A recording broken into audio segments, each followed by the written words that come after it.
Hey, taxpayers. So you've likely noticed that the cost of pretty much everything is going through the roof. Lots of things are to blame for that, including our runaway inflation, which is largely caused by the actions of government printing too much money. We have increasing interest rates, which is again attached to the inflation problem. But you know what the government has a direct effect on? Taxes. That's right. Especially things like carbon taxes. Carbon taxes are costing you a ton of money right now, and I want to break it down for you and tell you exactly how much it's costing you. So right now, the carbon tax is $50 per ton federally. On average, that adds around 11 cents per liter of gasoline. What does that mean in the real people world? Well, that means that when you go to the gas station and you fill up your family minivan, it costs you $8 extra just in the carbon tax to fill that thing up. Now that's real money. I can buy a roast chicken for $8. If you have a pickup truck, that's $13 extra just in the carbon tax. One of those big rig trucks, the ones that deliver all of our groceries, the stuff we eat, and all of our essentials, the supplies that we use, that costs around $120 extra in the carbon tax because, of course, that hits diesel. Now, actually, quite often, our goods and supplies are on a train in Canada as well. How much does it cost in carbon tax to fill up a diesel train? It costs around $2,400 extra in the carbon tax to fill up a diesel train. This is what we're talking about when we talk about the layering cost of the carbon tax. That is why people often call it the tax on everything, because there's a lot of layers to the carbon tax that we don't see, but we sure notice it when we're at the cash register.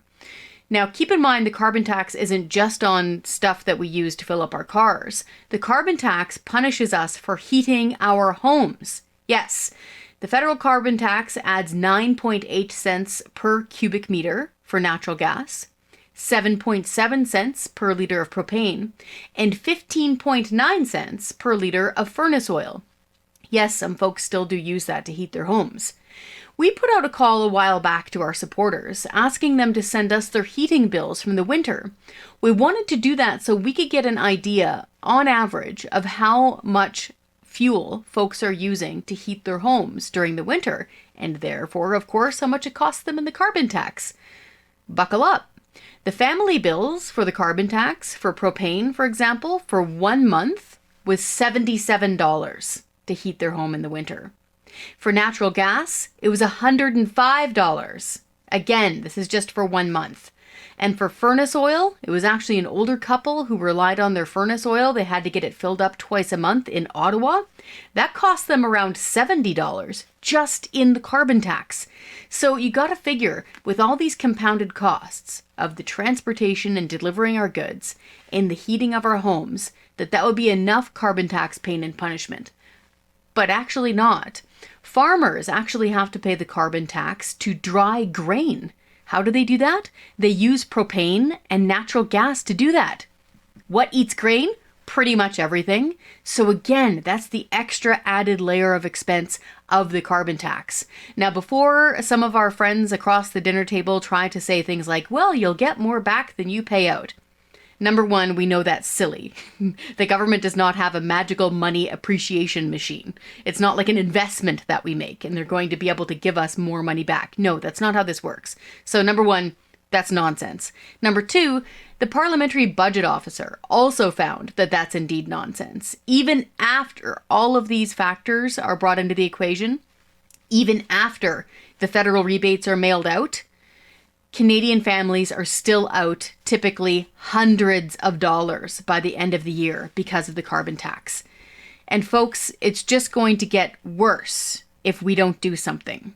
The Trudeau government is planning on more than tripling the current carbon tax within the next 8 years. Yes, right now it's $50. They want to put it up to $170 by the year 2030. And we know that year is going to be here before we know it. But actually, there's a hit that's coming in even sooner.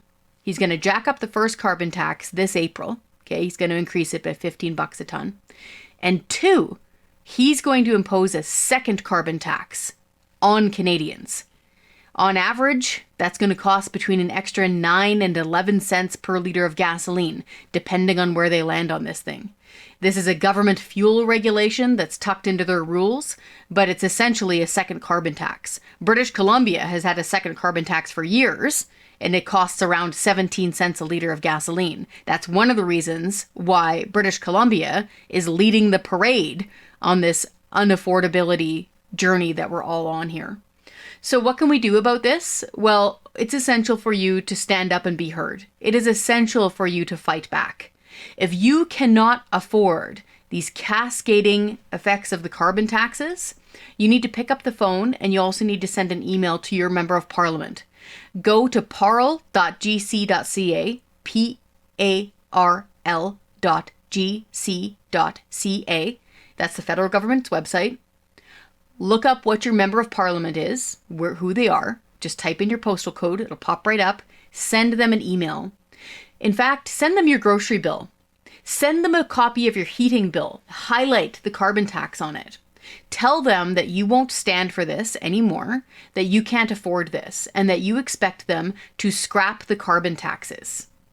You can also join our fight. We have a big petition right now on our website. If you go to our website, taxpayer.com, you can sign the petition against the federal carbon tax. That way, you will join our standing army. And when we decide the push comes to shove and we do mass emailing campaigns and we do events, you'll be the first one on our list to let you know. You can also order one of these nifty bumper stickers to let other folks know exactly how you feel about the carbon tax.